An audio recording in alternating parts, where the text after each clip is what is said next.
दोस्तों, जरा सोचिए, अगर कोई देश खुले मंच पर खड़ा होकर ये कहे कि हम पर हमला हुआ तो आधी दुनिया तबाह हो जाएगी। ये सुनते ही दिमाग में क्या आता है? हॉलीवुड मूवी का कोई खलनायक? या फिर किसी स्कूल के झगड़े में 5वीं क्लास का बच्चा जो बोल रहा है, मैं सबको मार दूंगा? लेकिन नहीं, इस बार ये डायलॉग किसी फिल्म का नहीं, बल्कि असलियत में बोला है पाकिस्तान के सेना प्रमुख जनरल असीम मुनीर ने। वो भी कोई छोटा मोटा मंच नहीं, बल्कि अमेरिका में एक इंटरनेशनल ऑडियंस के सामने। अब सवाल ये उठता है, क्या पाकिस्तान वाकई आधी दुनिया को तबाह करने की ताकत रखता है?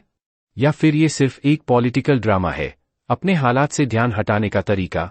भारत को परमाणु धमकी के बाद भी अमेरिका ने असीम मुनीर को पुचकारा, पाकिस्तान को बताया महत्वपूर्ण। क्या अमेरिका का डबल स्टैंडर्ड उजागर हुआ है? मैं सुनाऊंगा यह असीम मुनीर के दौरे की कहानी, जिसने भारत और अमेरिका के रिश्तों की जड़ों को हिलाकर रख दिया है, वह भी हमेशा के लिए। और सबसे बड़ा सवाल, भारत, हाँ, हमारा भारत, इस धमकी को कैसे देख रहा है? आज हम आपको इस धमकी के पीछे की पूरी कहानी सुनाने वाले हैं। पॉलिटिक्स, इतिहास और वो असली कारण जिसके चलते पाकिस्तान बार बार परमाणु हथियार का डर दिखाता है। मैं आपको वो 3 बातें बताऊंगा जो पाकिस्तान के नेताओं और जनरल्स को कभी भी किसी भी हालत में समझ नहीं आती। तो मामला है 10 अगस्त का। जगह अमेरिका। जनरल असीम मुनीर, जो पाकिस्तान आर्मी के सबसे बड़े साहब हैं, वहां एक मीटिंग में बोल रहे थे और अचानक उन्होंने बयान दे डाला, अगर पाकिस्तान की सुरक्षा के साथ छेड़छाड़ हुई तो नतीजे आधी दुनिया भुगतेगी। अब उन्होंने भारत का नाम तो नहीं लिया, लेकिन भाई, इशारा तो साफ था, क्योंकि पाकिस्तान के परमाणु हथियारों का टारगेट नंबर 1 हमेशा से भारत ही रहा है। ये बयान ऐसे समय आया है जब पाकिस्तान के हालात अंदर से बहुत खराब हैं। महंगाई आसमान छू रही है, IMF से कर्ज की भीख मांगनी पड़ रही है, और राजनीतिक अस्थिरता इतनी है कि हर दूसरे महीने लगता है सरकार बदल जाएगी। तो ऐसे माहौल में जनरल साहब अमेरिका में जाकर धमकी देते हैं, और वो भी पूरी दुनिया को। पाकिस्तानी मीडिया ने इसे मजबूत लीडरशिप बता दिया, लेकिन इंटरनेशनल मीडिया ने कहा न्यूक्लियर सेबर रैटलिंग, यानी तलवार खनकाने वाली धमकी। मतलब, हथियार दिखाओ लेकिन चलाओ मत। भारत को परमाणु धमकी देने के बावजूद अमेरिका ने पाकिस्तान के सेना प्रमुख असीम मुनीर के प्रति नरम रुख दिखाया है।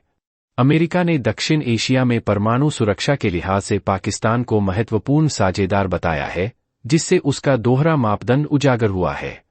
यह बयान ऐसे समय आया है जब असीम मुनीर ने भारत के खिलाफ परमाणु हमले की अप्रत्यक्ष धमकी दी थी। भारत के लिए यह चिंता का विषय है, क्योंकि अमेरिका की यह नीति पाकिस्तान को बढ़ावा देती है और क्षेत्रीय स्थिरता को प्रभावित कर सकती है। भारत में इस कदम की आलोचना हो रही है कि अमेरिका एक तरफ आतंकवाद और उग्रवाद के खिलाफ सख्ती की बात करता है, वहीं दूसरी ओर एक परमाणु धमकी देने वाले देश का समर्थन कर रहा है। यह मामला भारत-अमेरिका संबंधों में विश्वास के संकट को भी जन्म दे सकता है। अब सुनिए भारत का जवाब। विदेश मंत्रालय ने साफ साफ कहा, ये बयान गैर जिम्मेदाराना है, खतरनाक है, और ये दिखाता है कि पाकिस्तान एक गैर जिम्मेदार परमाणु शक्ति है। भारत ने ये भी कहा कि हमें खास चिंता इस बात की है कि ये शब्द अमेरिकी धरती से बोले गए, मतलब दुनिया के सबसे ताकतवर देश की सरजमी पर खड़े होकर धमकी दी गई। लेकिन भारत ने वही किया जो एक समझदार, आत्मविश्वासी राष्ट्र करता है। पब्लिक में बयान को नकारा, लेकिन बैक चैनल डिप्लोमेसी भी चालू रखी। मतलब, मीडिया के सामने सख्ती और अंदर ही अंदर जरूरी बातचीत। सोशल मीडिया की तो बात ही मत पूछो, वहां लोगों ने इस बयान पर मीम्स बना दिए।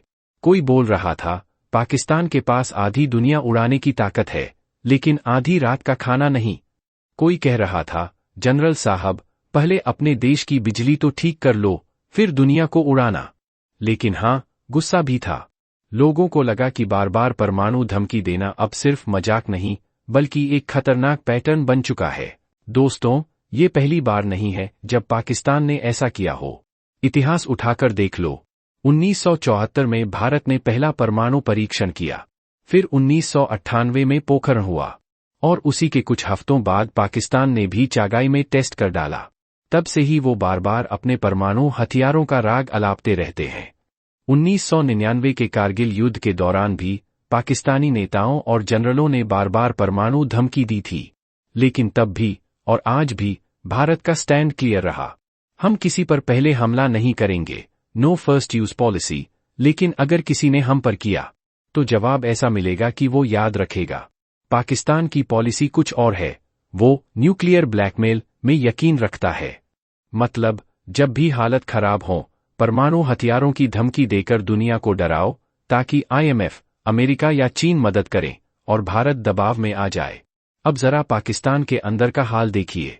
महंगाई इतनी कि लोग आटा चावल लेने लाइन में खड़े खड़े बेहोश हो रहे हैं।